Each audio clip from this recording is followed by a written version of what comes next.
Okay, welcome to our HSSN meeting today. Thank you so much for being here.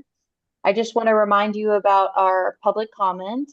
So there's two different ways for you to provide feedback on our homeless system.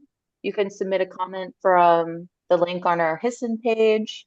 A standing public comment item has been added to our monthly agenda. Comments limited to 2 comments per meeting at the designated time. Each of the comments are given 2 minutes. Okay. And then to request to make a comment during this meeting, just direct message Lindsay Dent by 8:45 a.m. So we got about 10 minutes. Include a quick topic description and the organization you represent. The first 2 requests received will be provided the opportunity to speak for 2 minutes. Additional comments can be submitted through the online public comment link, which I'm sure somebody is going to pop in the chat. If you don't request a public comment, then you'll need to follow in the link. And then any materials are not accepted during public comment. Those have to be seen by us first. And then next time you can request the uh, public comment and we'll go ahead and approve it if it's appropriate for this meeting. Okay, so our first update is going to be from Katie, and she's from the Homeless Services Division, going to be talking to us about updates like budget, policy, initiatives. So Katie, whenever you're ready, go ahead. Thanks, Charlie. Yes. A few quick updates from Homeless Services. If you haven't seen, we've recently released our Continuum Care Notice of Funding Opportunity. If you're interested in that opportunity, the intent to apply is due Sunday, December 7th. It's a really quick turnaround because our federal application is due January 14th. If you're interested, you can go to our website, type in Washington County COC, and it will come right up with the intent to apply and all of the forms, or feel free to reach out to me. The other big update that I have is there are some shifts coming with Population A and Population B. Folks that are contracted with us received an update via email with a memo yesterday, but really a more targeted focus for our longer term resources going to Population A folks. So if folks have questions, feel free to drop them in the chat and I'll try to get back to folks with help from our team. Sorry I joined by phone this morning, but if you have any questions, feel free to reach out to me or drop any comments in the chat. And I'll stay on for a couple more minutes in case folks have questions.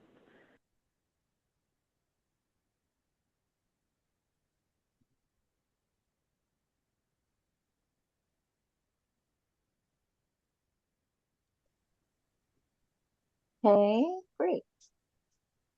So if you have any questions, oh, looks like Cameron has one in the chat. Katie, do you want to answer the questions as a group or do you plan on answering those in the chat individually? Charlie, if you could read that out to me, that would be great. I don't have access to the chat via phone, Okay. unfortunately. Yeah. So the question Cameron posted was who was sent the information about Pop A and Pop B updates? I don't know if you mean organization-wise, Cameron, or like if it was sent to supervisors. All organizations got it. It went to executive directors and supervisors and managers. So reach out to your supervisor, manager, or ED, and they should be able to provide you with more information. Awesome. Give another minute for anybody who has a question to post that in the chat.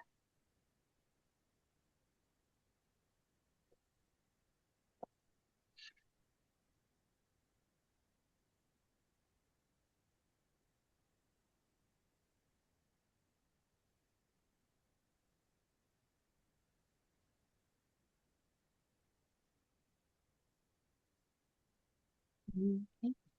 I don't see any more questions, so let's move forward to our first speaker, who is Jennifer Tinsley.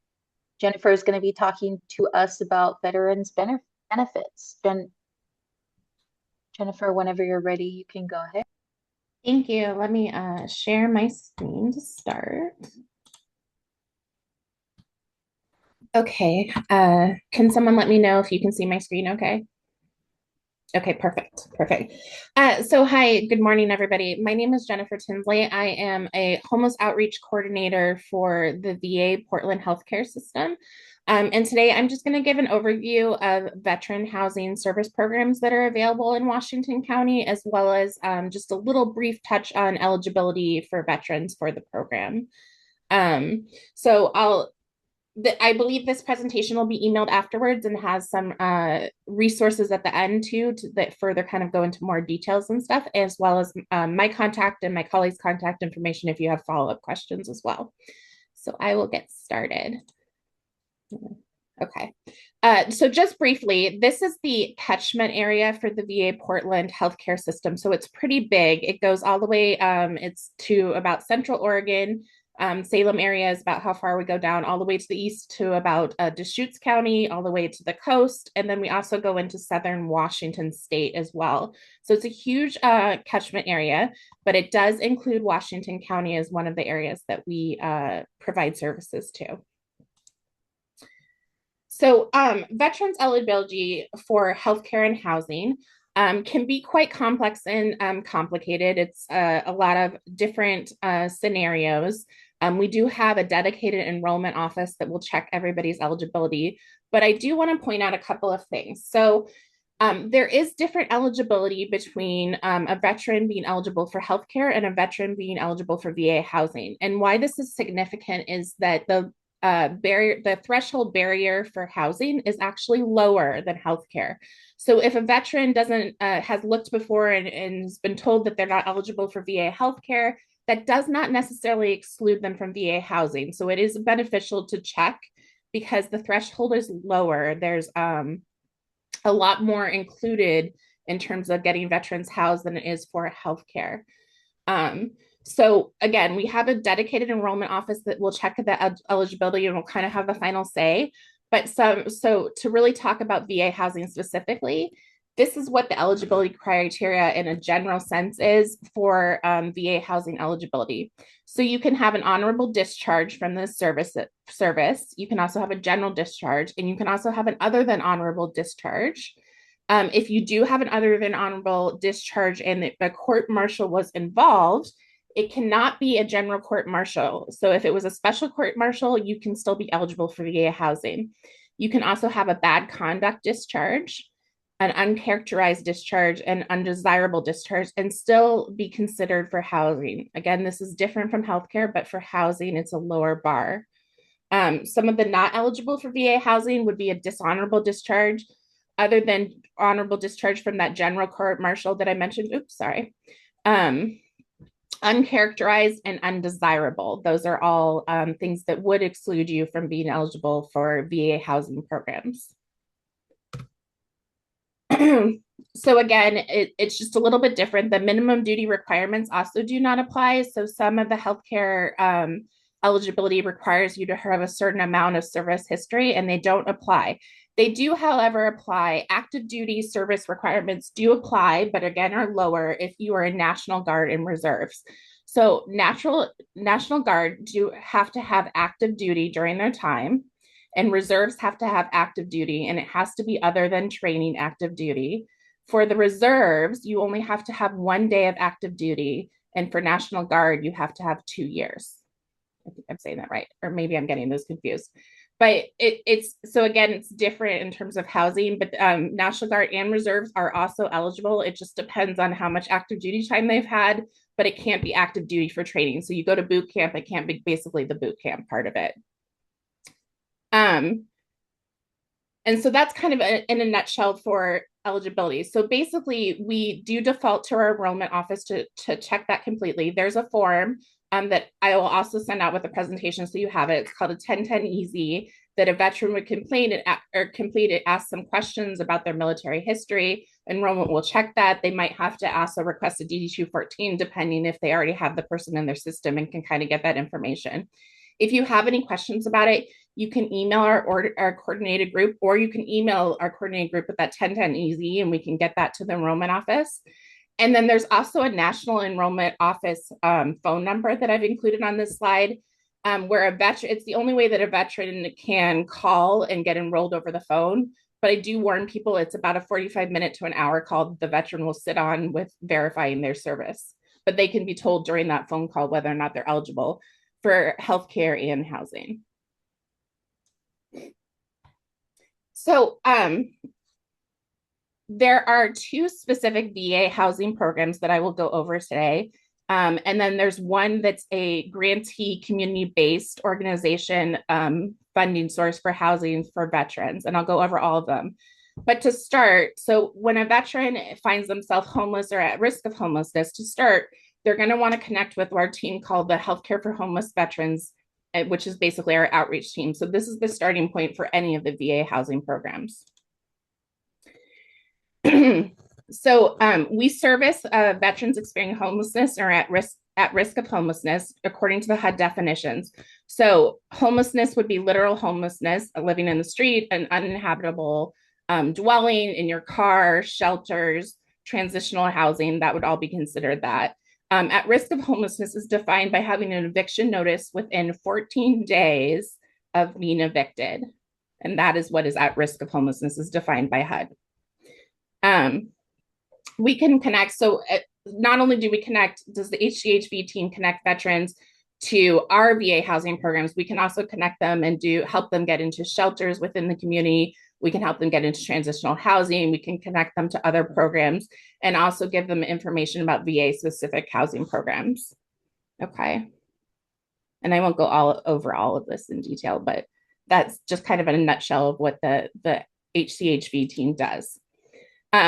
One of the things we also do is if a veteran is eligible for VA housing, we also can enter them into our case management until they're in another housing program that also provides case management, whether that's with the VA or the community. And some of our case management entails what I've listed here. So shelter referrals, crisis intervention, access to food, connections to other organizations, biopsychosocial assessment, which is our HUD-VASH referral and screening process, which I'll talk about that program in a little bit. We can also assist veterans in getting application or getting documents that they would need either for VA eligibility, so getting help accessing a DD-214, or for other housing programs, we can help them get their income letters if they're service connected, getting money from the VA and things like that. So how to refer to the HTHV team. So this is specific to Washington County. So there's three ways that a veteran can kind of access the HTHV team. First, it would be to contact the outreach coordinators directly. So that's our main phone number for all of us. There's 5 of us in total for the entire catchment area. I'm the outreach coordinator assigned to Washington County. We have a group email that I've specified there too. And then my direct contact information, that's my direct number and also my direct email. Any of that information can be given to veterans and also be utilized by organizations. The second option to access housing resources through the VA is we do have a national call center that's open 24/7, and that's the number. And so the way that works, and it's a great number because no matter where a veteran is located in the country, they will take the call, they will take the information, they will be given resources, and then it also gives a follow-up message to the local outreach team to follow up with the veteran. And the last way to access, let me get back. Last way to access outreach within Washington County is we do have some walk-in hours. Now, Washington County's walk-in hours are limited to twice a month. It's the second and fourth Thursday at the Hillsborough VA Clinic. So I also included Portland because the Portland has a community resource and referral center downtown. We call it the CRRC. And they are open 5 days a week for walk-ins for outreach. So although it's not in Washington County, it also gives you information on how to access, 5 days a week. So I always want to include that. And it's right on the MAX line. So it is easily accessible from Washington County. So the first VA housing program I want to talk about is our transitional housing program. And that's our grant and per diem program, also called GPD. GPD provides transitional housing to veterans for residential stability, increased skills, and greater self-determination. It's up to 2-year program. A veteran can stay there up to 2 years. Most of the ones are GPD programs within the VA Portland catchment area don't have a cost to them, but some of them, just so you know, for others, can require a veteran to pay up to 30% of their income to be there for those 2 years. It includes case management through the service provider, the housing provider that's running that has the grant for the GPD program.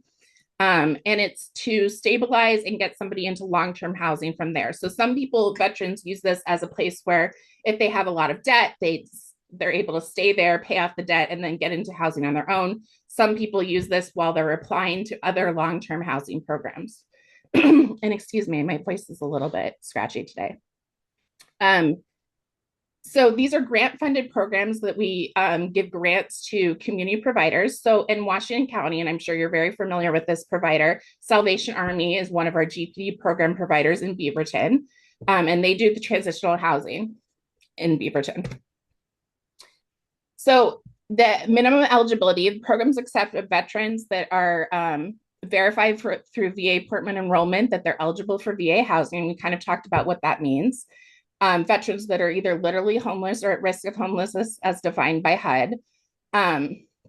There are some GPD programs because they also service families and children that do not allow a registered sex offender to be able to stay there, but we do have some GPD programs, for example, in Portland that do. So it doesn't necessarily exclude someone, but for Washington County, you wouldn't be able to stay at the Beaverton GPD if you were a registered sex offender. It's independent living, and so a veteran cannot be dependent for help with their ADLs. So they have to be able to,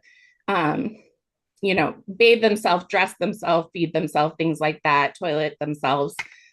We do have ADA rooms for GPDs, so mobility issues are not, as long as you're not bedbound, could probably be accommodated, although the wait might be a little bit longer.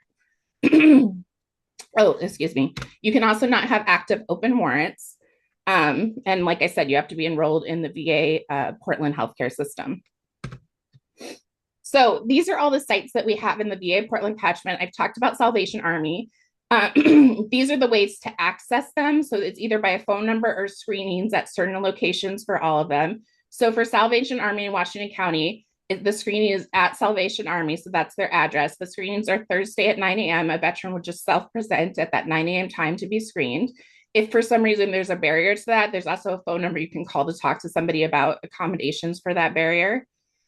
One of the unique things about the GPD program, most of our programs are low barrier, but specifically for Salvation Army in Washington County, there is a zero tolerance for substance abuse. They do weekly testing. So that's just something to be aware of. But they also are one of our more unique programs because they accept families and couples.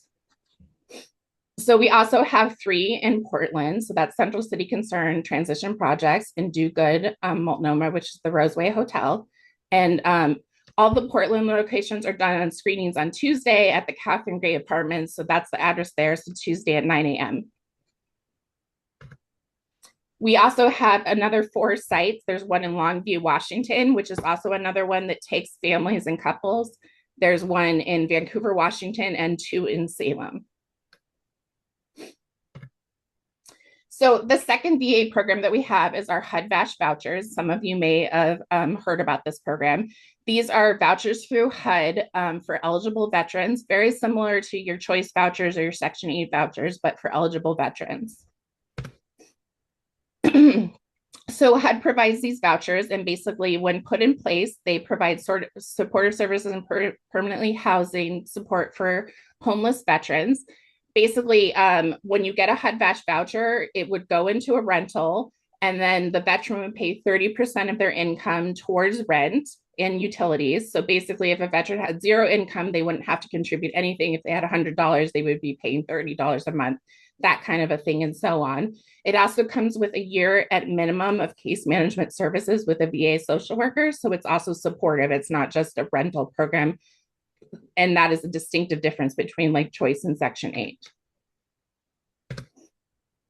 So with that case management piece, these are some of all of the things that can kind of come in with that, everything to access to food, budgeting, You'll have, especially in the beginning, it'll be intensive case management. You may have weekly contact with your case manager. And then as you slowly transition to kind of being more independent and stable housing, it would get less and less until you were discharged. You cannot self-refer to HUD-VASH. So again, you're going to have to go through that outreach point, the HCHV team, to get the referral. And depending on the availability of vouchers, there might be a wait period. And right now, pretty much in all of our counties in VA Portland, there is a wait period. And then the last program that we have in VA housing is called Supportive Services for Veteran Families, also known as SSVF funding. These are grants that are provided to community-based housing programs within the counties to provide these services. So the VA doesn't directly run this program. They're grants that we have given out to community agencies. So SSVF is a VA-funded initiative for low-income veterans also who are homeless or at risk of becoming homeless. It's a housing-first approach aiming to quickly stabilize veterans into permanent housing while addressing their needs through supportive services. So they also get a case management piece through this for those supportive services to keep them stably housed. This program, the benefit of this program, or the biggest benefit of this program, is that the wait tends to be less, and it's to rapidly either rehouse somebody or keep them in a house that they're already in that they're facing immediate eviction from.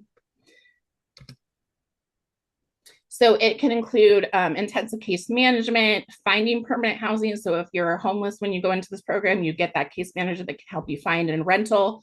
It's very similar to rental assistance to what HUD-VASH is. It's that 30% assistance, again, 30% of the veteran's income towards the rent and utilities, and then the SSVF pays the rest. They can also help with things like moving costs, deposits for the rental, and also helping you kind of, there are ways to help you get supplies and furnishings for your apartment or your rental as well.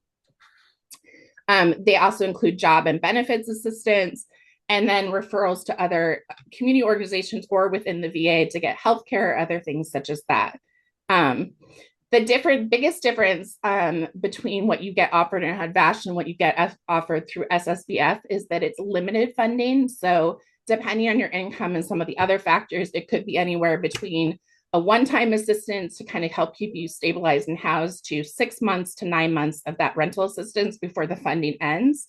And generally, after you've used what you've qualified for SSVF, you're not eligible again for 2 years after using it. So for Washington County specifically, SSVF is accessed through our coordinated entry system, which for Washington County is Community Connect. There's several ways that you can get a referral to SSVF.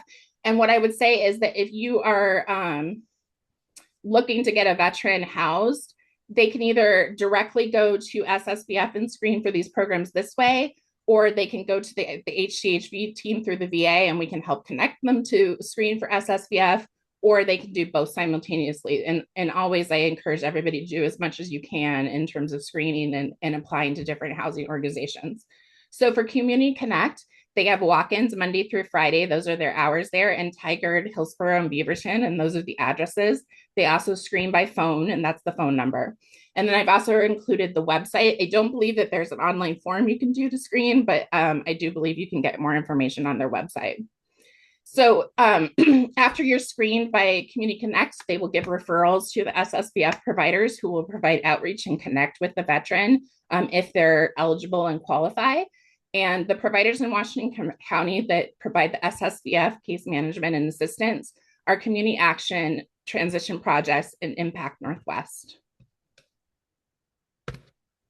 So I just wanted really just to follow up with briefly a couple scenarios that have come up as we've done our work in terms of questions about, you know, whether or not somebody would be eligible for VA housing programs. So the first one is, I don't have any place to live and I'm couch surfing with friends and family members, staying a few nights a week at a time at each place. I don't know how long they will let me keep doing this, and this is not a permanent option. Do I have to be living on the streets or in my car? Or is there a VA program that can help me transition from my current arrangement into something more stable? So I think we often see a lot of people couch surfing, you know, trying to stay off the streets.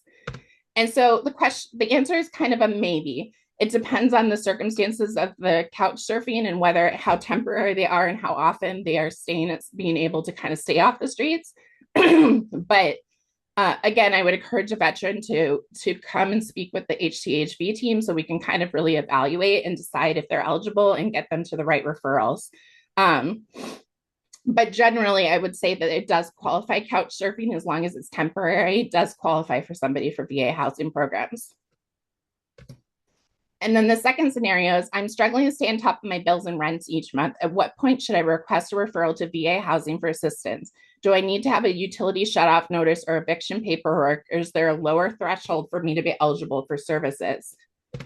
So basically, to be qualified for VA housing services, and this includes SSBF, you do have to have some sort of eviction notice. And that eviction notice for most programs has to be within 30 days, and for HUD-VASH has to be within 14 days. So that eviction notice is going to be needed, especially for SSBF. They have to see that notice and get a copy of it. But again, if there's any questions like this, I would always refer somebody to our HCHV team so we can really analyze their current situation, what's going on. And maybe they won't be eligible now, but we can talk to them about the programs if they anticipate they will be getting an eviction notice in the future and kind of give them timing of when they should reach back out. So this is like VA. Do we help anybody at VA get housing? I don't think we do. So like right now, that's what. Donna, I think Sorry, you're somebody asked unmuted. me a question. Oh, sorry. I think someone was just off mic. So we don't have time to play this video in the presentation today, but I did want to include it in the final PowerPoint. This is a video that was actually done about our HUD-VASH programs and our project-based vouchers, which is another part of our HUD-VASH programs in Vancouver, Washington, which is part of our catchment area. And it gives a lot of tidbits about how valuable these programs are and how they can really help veterans. So that is kind of the overview of the VA housing programs and eligibility. And I'm open for questions. And again, all my contact information and all the coordinators that work in the VA Portland systems contact information will be in this final PowerPoint presentation that'll go out to you.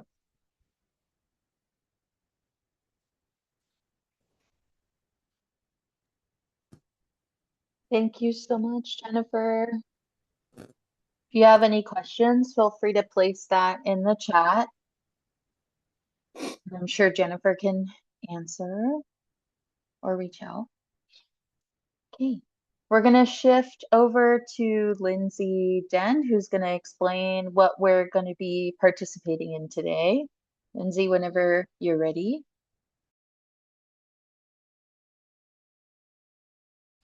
Hi everyone, thanks so much. Just 1 second while I work on getting my slide deck ready.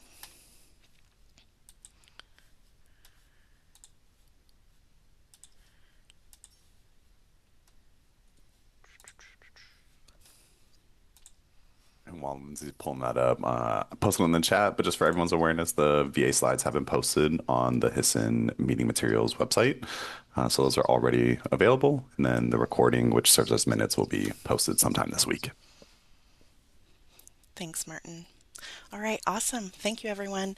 I am going to be just chatting a bit with you about our 2026 training implementation plan that's coming here just around the corner.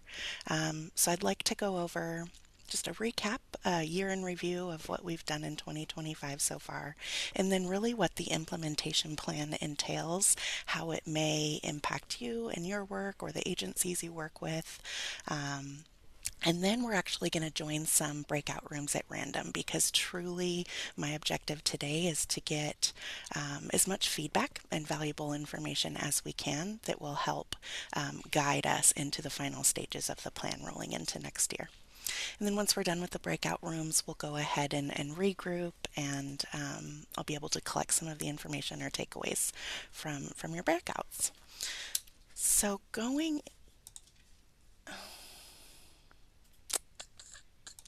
there we go. Too many screens. Sorry about that. So going into this past year, Just as a recap, many of you have been involved in some of these trainings. Maybe it's new to others of you, but we've offered more than 30 trainings this calendar year or in the last 12 months. And when I say we offered, that doesn't mean Homeless Services at Washington County has done those trainings, although we have in the past. Primarily, we've partnered with other divisions or people offering to facilitate valuable trainings pro bono. So a lot of times that means like the mental health first aid training that we had, for instance. We've had motivational interview trainings early this year. A couple of other categories include fair housing and some self-care trainings as well. But what we've learned, one of the takeaways when we've evaluated the information from this year is that we do have about a 40% attendance rate by and large. So that 40 to 45% really is for pre-registration required trainings, and whether or not people let us know in advance that they can't come because life happens, things happen, or they just don't show up. Really, another thing that I'm hoping to capture today is what is going to be something that's valuable and impactful for each agency and each provider that will be participating, and how can we even system improvement feedback to make sure that people are attending and getting the information that they believe is valuable to them. And then finally, this year, for the most part, all of our marketing and promotion has almost exclusively been done through Power DMS. Many of you are familiar with that. If not, we'll touch on it in just a few minutes. And that's done through having people enroll for specific trainings in that system, or posting regional opportunities or local opportunities through emails with Power DMS, or in the file section within that system. And then in addition to that, each of you should be receiving HSSN Digest emails. There are lots of people on the list. We also regularly send out information and training opportunities from a variety of avenues through the HSSN Digest. Okay, and then the last thing I'll mention here too is another new initiative this year is partnership with the Tri-County region and Metro to implement the Housing Worker Certification Program, which still is in pilot mode. But most recently, I think a couple of months ago, we had Metro come and present information about the SAMHSA remote learning opportunities. That is still available, and I'm happy to drop that in the chat after we're done here today if people are interested still. Okay, so the implementation plan. The implementation plan, really, I see it as in three primary buckets. So of course, live trainings. That means virtual Zoom trainings or live in-person trainings. And then those trainings will live in an easily accessible 2026 training calendar, so that really the idea is everybody can have access to it and be able to plan far in advance for upcoming trainings. Another thing that we're hoping to achieve is having a robust list of training providers or partners throughout the region that will help us just diversify the offerings. And then Power DMS, I touched on it briefly, but it stands for Document Management Software. It's the platform we use at the county. It's web-based for all training requirements and competencies. If you have HMIS access through Washington County, it's very likely that you've been familiar or have completed trainings through Power DMS to get your HMIS licensing. We also do onboarding orientations weekly, so if anybody ever needs a refresher, reach out. But really that just covers the basic navigations of the system so that you know where to go sign up for upcoming trainings or where to locate training flyers, for instance. But we do receive some feedback that it's not always practical for people. And so with the quality assurance, we're hoping to build out a help desk for the HMIS, or excuse me, the Power DMS platform. And then that is also where we will hold the data and information from the training so that we can learn what really is working for the people that are receiving the trainings. And then the bank of trainers. So really keeping relationships and information on the people that are potential facilitators.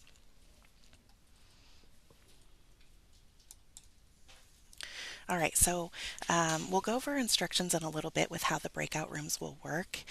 But what you'll see when you get in there and get to the Easy Retro is a couple of categories. Those categories include technical trainings.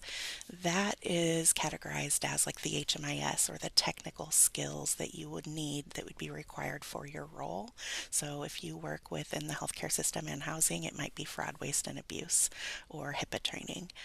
Skills enrichment is more of the soft skills required for work, so motivational interviewing or conflict management, de-escalation, things like that. Cultural considerations is, as many of you are very likely aware, there's a lot of discussions and response plans happening right now around cultural considerations, so feedback is definitely encouraged on how we can make sure we have the same impact while also being mindful of increased restrictions that have been put upon us. Regional opportunities, so I touched on that.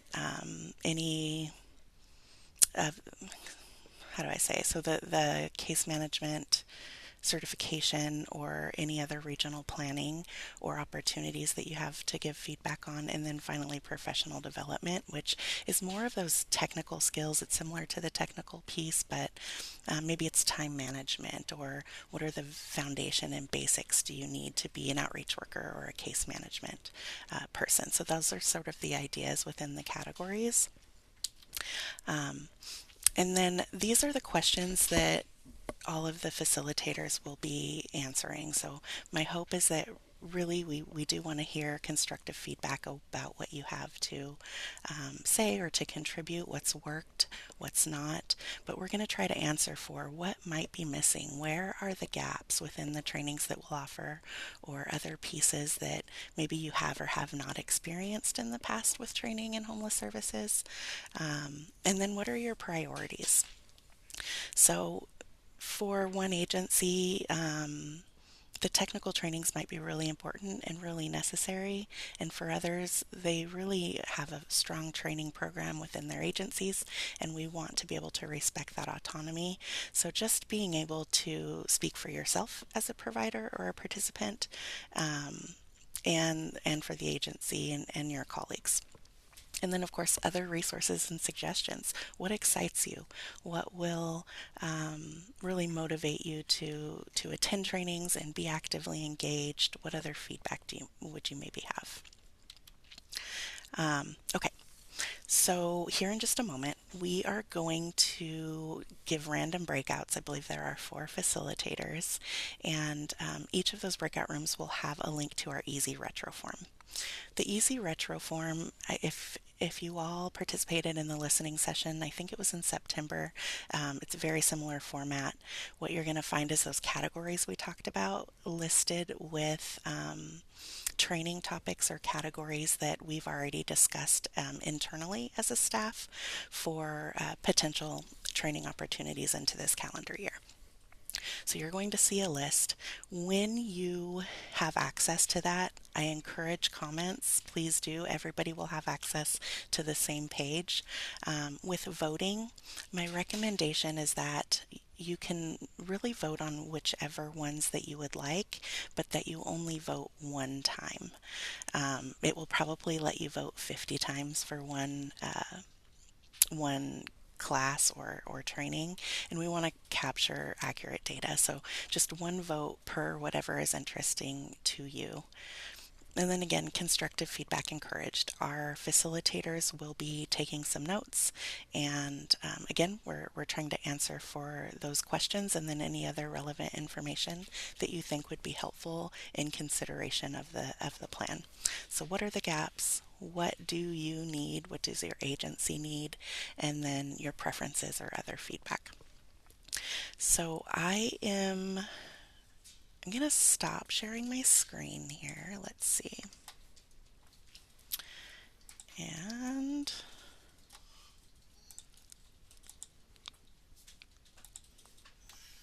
okay, so we are ready for breakout rooms, but before we do, I want to see if it looks like there's a couple of questions in the chats possibly, but I'll call for questions before we jump in. We're going to give it probably about 15 minutes in the breakout rooms.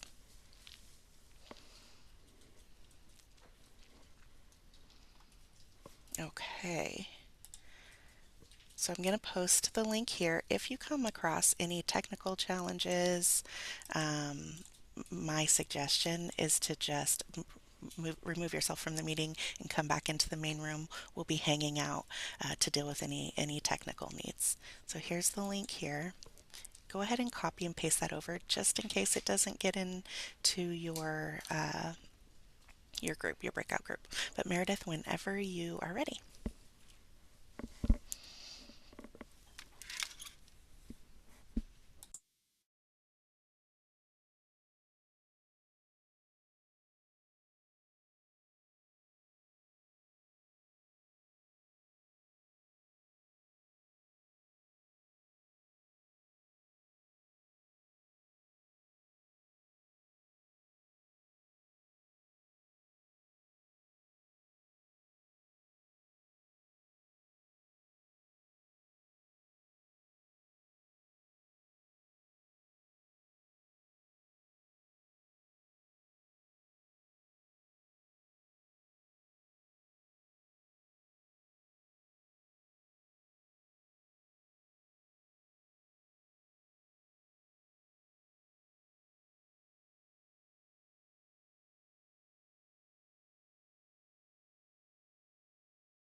Lindsay, is this a link that we can send to our like case managers and they can Yeah, add or okay. yeah. Welcome back, everyone. People should be trickling in. Yeah, here we go. Um, yes, Charlie, I'll make sure to go over that so that everybody has access to it through end of day tomorrow, just because of our timeline.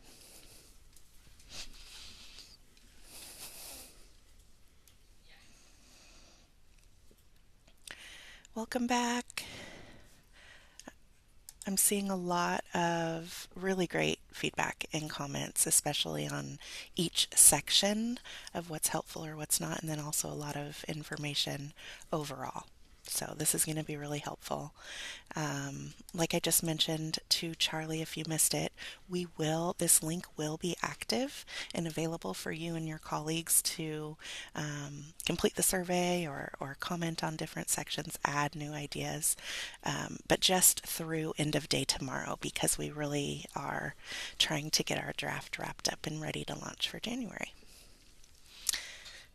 Okay, so we've got a couple of minutes. Hopefully, everybody had some great conversation, and if not, hopefully, you were at least able to get an idea of what suggested topics we have for next year, and then even add your feedback as needed. So let's go ahead. I'm going to call on each breakout room just so I can collect some of the highlights and feedback overall, and then I'll pass it back to Charlie. So let me see.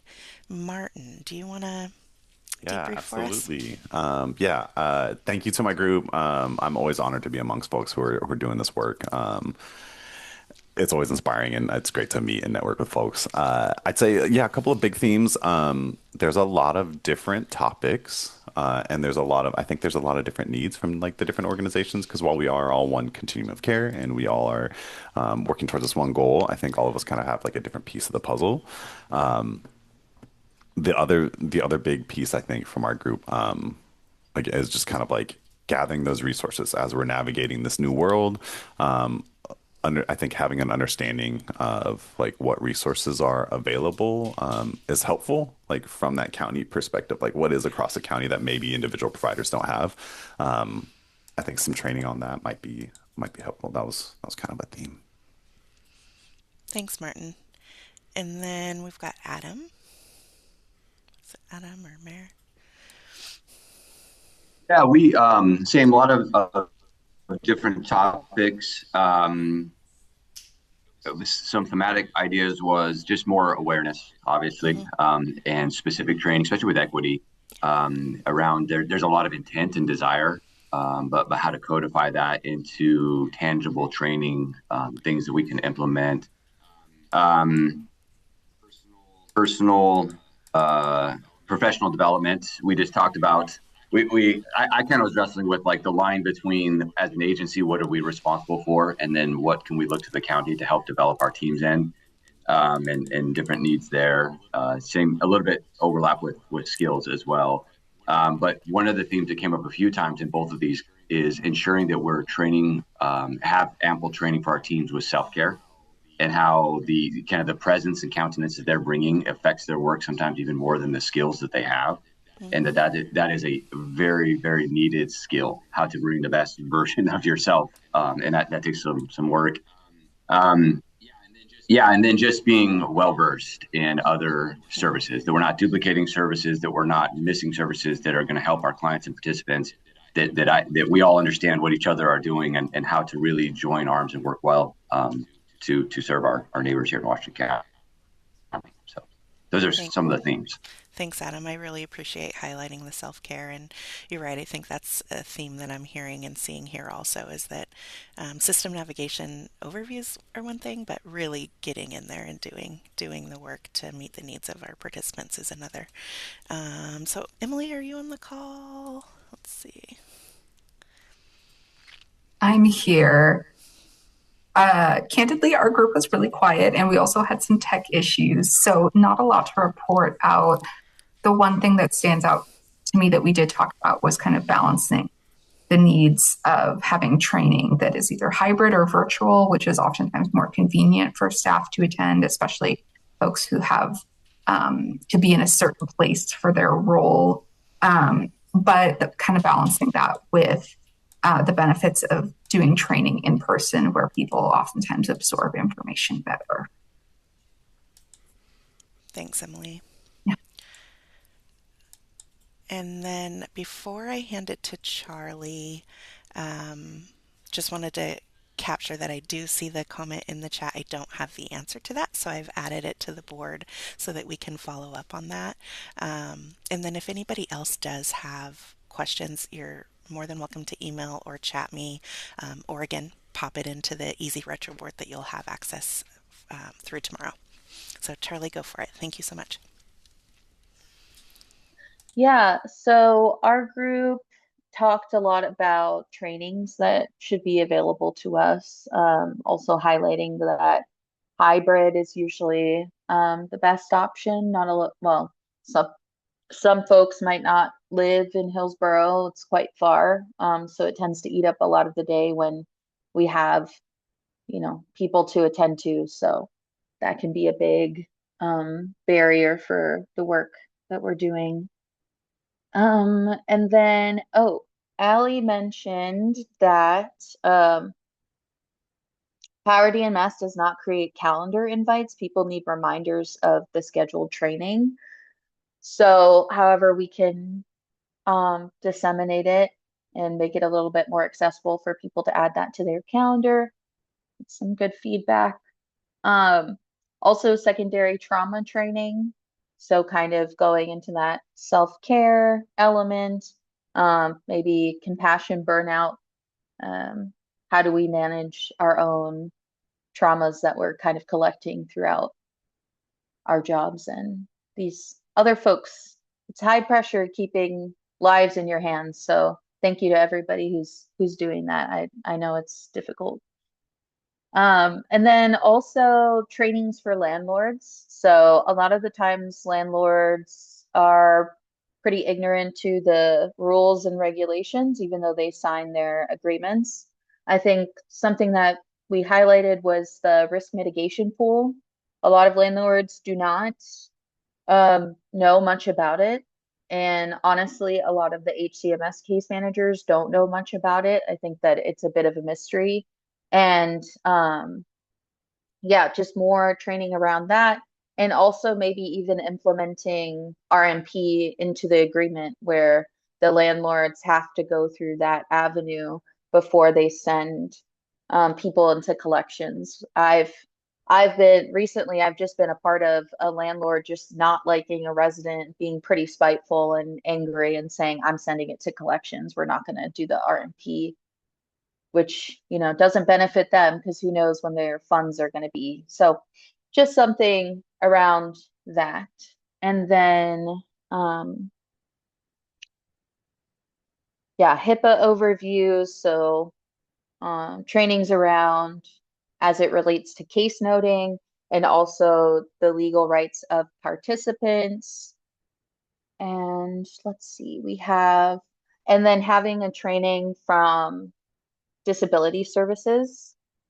I also mentioned in our group, and this goes for everybody, if you're familiar with services or resources around from organizations, please let Lindsay or me know, and we can try to get that organization to come into HSSN and do a training. So being collaborative in that way. And I apologize if I missed anything, but I think that that's what we went over, the scope of it.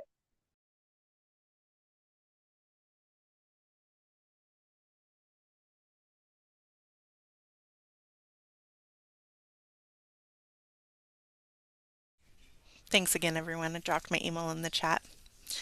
Appreciate it. And then more will come, and especially through the HSSN Digest with the determined and planned trainings for next year. Back to you, Charlie. Thanks. Thanks, Lindsay, and thanks everybody for your participation in that. I love doing shared rooms where we can collaborate and bounce ideas off of each other or validate each other. That's so important for us. Okay, so we were going to move into public comment. We did have one, but that's been resolved. So we're just going to move on to our Actually, announcements. Charlie, I'm so Oh, sorry. I did want to bring that up. The commenter did request it be shared. The public comment was oh, just to okay. ensure that in the public comment forms, the submitter should have the ability to request a copy. And normally we don't Mhm. address public comments, but it'll be really quick. So yeah, the team will go through and make sure that we'll make sure that anyone who's submitting a public comment can also receive a copy of their submission. That's awesome. Thank you. Okay. Um, let's move into announcements. So if, like I said earlier, if you or your agency or you're familiar with another agency would be interested in offering a presentation during HSSN, please reach out to Lindsay. She dropped her email in the chat. We really love to hear about what's going on, and it's a good way to not keep us siloed from each other. So please let us know. Our next meeting is going to be January 7th, same time, 8:30 a.m. And now I'm going to open the floor and see if anybody wants to tell us about an event, any kudos, highlights, yeah, anything going on your agency that you want to share with the group.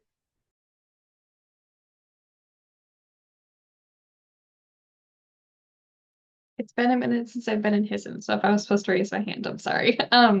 My name's Allie Crow. I am the new Homeless Access Systems Coordinator for Community Connect. And so Isis McQueen was the person that was here. Now it's me. I started last week. So hello to everybody. Also, we have a position open on Community Connect for a bilingual community resource advocate. Can I drop the link in the chat to it? Is that okay? Okay, great. Those are the only updates that I have, but hello, everybody. Nice to meet you all. And yes, I can also drop my my email in the chat as well. So.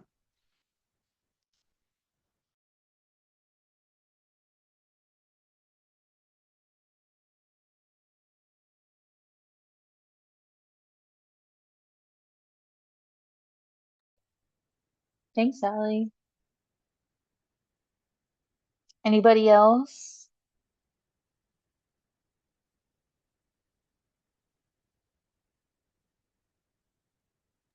Cameron, my role is homeless access systems coordinator. It's a long title.